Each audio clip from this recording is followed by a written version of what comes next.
सर्दियों में जोड़ों का दर्द बढ़ गया है, क्यों बढ़ गया है, इसका हल क्या है, इसकी वजूहात क्या हैं और कौन सी ग़िज़ाएँ आप ऐसी सिचुएशन में इस्तेमाल कर सकते हैं। आज की ये वीडियो बहुत ही मालूमाती होने वाली है, बिलख़ुसूस अगर आपके घर में कोई ऐसा फ़र्द जो इस मर्ज़ का शिकार हो। सर्दियाँ किसको अच्छी नहीं लगती, लेकिन क्या आपको सर्दियों में जोड़ों या हड्डियों का दर्द शुरू हो जाता है, या अगर आप जोड़ों के दर्द का शिकार हैं या उम्र के किसी भी हिस्से में हैं, बिलख़ुसूस ओबेस लोग या ओल्ड एज लोग, ऐसे लोगों में ये मामलात बहुत ज़्यादा देखने में आते हैं। मेडिकली ये वो मौसम है जिसमें आपकी हड्डियों या जोड़ों के दर्द ज़्यादा हो जाते हैं, यानी कि जोड़ों का दर्द, घुटनों का दर्द, टखनों का दर्द, कमर का दर्द, ये ख़ास तौर पर इस मौसम में क्यों बढ़ जाते हैं। इसकी कुछ साइंसी वजूहात भी हैं। आज हम उन्हीं वजूहात को जिक्र करेंगे और उन्हीं का हल भी आपको बताएंगे।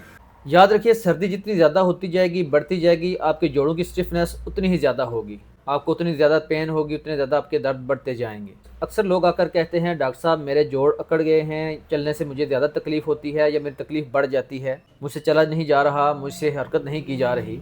असल में ये होता क्यों है? आपके जोड़ों के अंदर साइनोवियल फ्लूइड होता है जो कि आपके जोड़ों की लुब्रिकेशन को कायम रखता है, आपकी जोड़ों को रगड़ से बचाता है। सर्दियों के मौसम में वो थिक हो जाता है, उसकी लुब्रिकेशन कम हो जाती है और आपके जोड़ रगड़ खाना शुरू कर देते हैं, जिसकी वजह से आपके जोड़ों में दर्द, स्टिफनेस और हार्डनेस आ जाती है।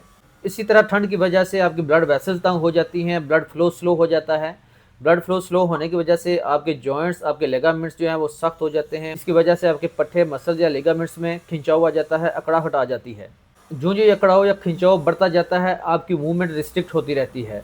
इसी तरह एक और चीज़ होती है जिसको हम बैरोमेट्रिक प्रेशर कहते हैं। सर्दी के मौसम में ये भी लो हो जाता है और आपके जोड़ों के दरमियान जो लाइनिंग होती है उसमें सूजन आ जाती है। अर्थराइटिस के मरीजों के लिए ये सिचुएशन बहुत तकलीफदा होती है और अक्सर लोग कहते हैं कि जैसी ठंड लगती है हमारे पुराने दर्द जाग जाते हैं। ये बिल्कुल साइंटिफिक रिएक्शन है। दूसरे नंबर पर विटामिन डी की कमी। हमारी आबादी का एक बड़ा हिस्सा विटामिन डी की कमी का शिकार है, यानी पाकिस्तान की 70% आबादी विटामिन डी की कमी का शिकार है। जनवरी दिसंबर की सर्दी आते ही हमारा सनलाइट एक्सपोजर जो है वो कम हो जाता है, जिसकी वजह से हमारा विटामिन डी मज़ीद गिरना शुरू कर देता है। दिन छोटे होते हैं, फॉग होती है और यूवी पेनिट्रेशन ना होने के बराबर हो जाती है। विटामिन डी के गिरते ही muscle weak, irritable movement, nerve conduction slow हो जाती है, जिसकी वजह से हड्डियाँ बहुत सेंसिटिव हो जाती हैं। विटामिन डी की कमी से थकान, बॉडी का इम्बैलेंस होना, चक्कर आना और मूड स्विंग्स बढ़ जाते हैं। नंबर 3 पे आता है पानी की कमी और हीटर का नुकसान।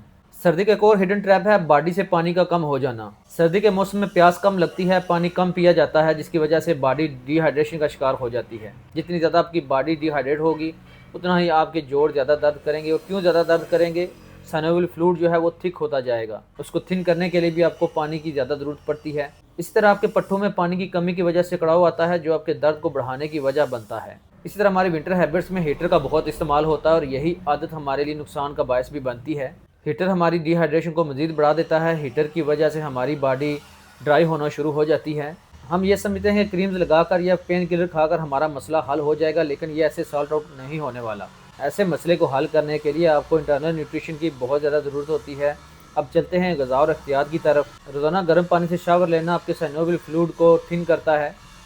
आपका साइनोवियल फ्लूइड जितना थिन होगा उतनी ज़्यादा लुब्रिकेशन बढ़ेगी और ये आपके दर्द और सूजन में कमी का बायस बनेगी। मैग्नीशियम ग्लाइसिनेट का बहुत ही अहम रोल है। मैग्नीशियम ग्लाइसिनेट की एक टैबलेट आपको रोज़ाना रात को लेनी चाहिए। ये आपके पट्टों को भी रिलैक्स करती है और आपकी नींद को भी बेहतर करती है। नंबर 3 पे आता है ओमेगा 3। ये मछली, अलसी के बीजों और अखरोट में बहुत ज़्यादा पाया जाता है। इनका इस्तेमाल ज़्यादा से ज़्यादा कीजिए। ये भी दर्द और सूजन को कम करने में बहुत मददगार होते हैं। नंबर 4 पे आता है हाइड्रेशन। हाइड्रेशन बहुत ही ज़रूरी है। अपनी बॉडी को हाइड्रेट रखिए। दिन में कम से कम 6 से 8 गिलास ज़रूर पानी के इस्तेमाल कीजिए। ये बहुत ही अहम है, सबसे सस्ता और आसान। नंबर 5 स्ट्रेचिंग, यानी आप हर रोज़ 10 मिनट के लिए स्ट्रेचिंग एक्सरसाइज कीजिए। आपकी बॉडी में जितना मूवमेंट होगी उतने ही आप इजी रहेंगे और दिन भर आप हर 45 मिनट के बाद 1 मिनट कम से कम हल्की फुल्की चहलकदमी ज़रूर करें। परहेज़ की बात कीजिए तो नमक और चीनी का इस्तेमाल बहुत कम कीजिए। ये दोनों चीज़ें आपकी बॉडी में इन्फ्लामेशन बढ़ाती हैं और इन्फ्लामेशन का बढ़ना ही आपकी तकलीफ में इजाफे का सबब बनता है। खतरे की अलामतों को भी जहन में रखिए। अगर आपका घुटना सूजा हुआ है और छूने पर गर्म महसूस होता है और सुबह उठने के 1 घंटे के बाद भी आपकी अकड़न बरकरार रहती है और इसके साथ साथ पाँव के किसी भी अंगूठे में आपको दर्द रहती है, तो ये गाउट हो सकता है और आपको फ़ौरन अपने डॉक्टर से रजू करना चाहिए। अपने जॉइंट्स का ख्याल रखिए और वीडियो को अपने वालिदैन के लिए नेमत समझकर शेयर कीजिए। अस्सलाम वालेकुम।